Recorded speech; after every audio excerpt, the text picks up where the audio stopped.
e Kenya ka. To an lokruok mana gombo ni mondane nikech kane wabedo gi poda refer to our constitution wan gi sirikal mar gwenge, that is devolution.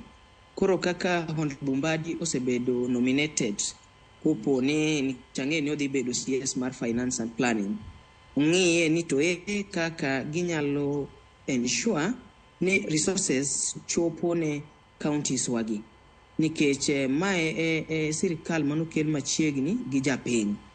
Devolved services manotere counties ka ong'iyane ka gi work very closely with the county government mondo resources obinwa piny ka. Mar ariyo ong'inwa wach gope, nikech sakasa ma inyisowa Kenya ka otimnwa audit mar gope, wan wasiko mana ni wachulo gope to kwang'e ni en gowi maromo nade to wadhi tieke gi karang'o. Koro mano ba another area monego bed ni ong'iyonwa ni to Kenya, status mar gop Kenya en kanye, to ere kuma wasechope, to ere atwa modwa ni wakaw mondo watimre nade mondo watiek gopego.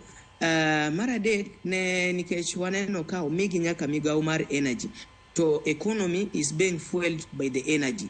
Koro kaka Oparanya nosetere migawo, obedo nominated migawo mar not Oparanya,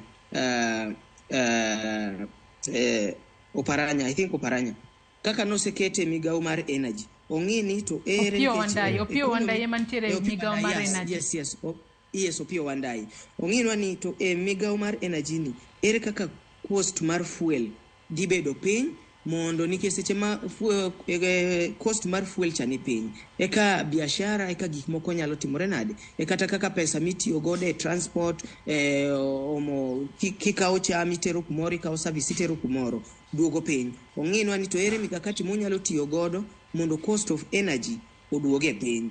To mago kotim tang'eyo ni kumoro amora ma ja Kenya nitiere dhi winjo maber.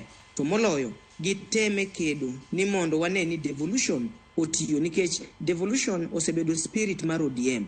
To being that ni koro this is the time magine sirikandni gi make sure ni devolution otiyo kare kendo japiny oyudo services kaka dwarore, to services go be giluwo gi resources gi pesa mondo wawinj ni pesa ochopo ka mashinani ka mondo japiny oyudre ka oyud konyruok. Koro ODM ong'iye wach mar devolution kik tho, sani gine sirikal.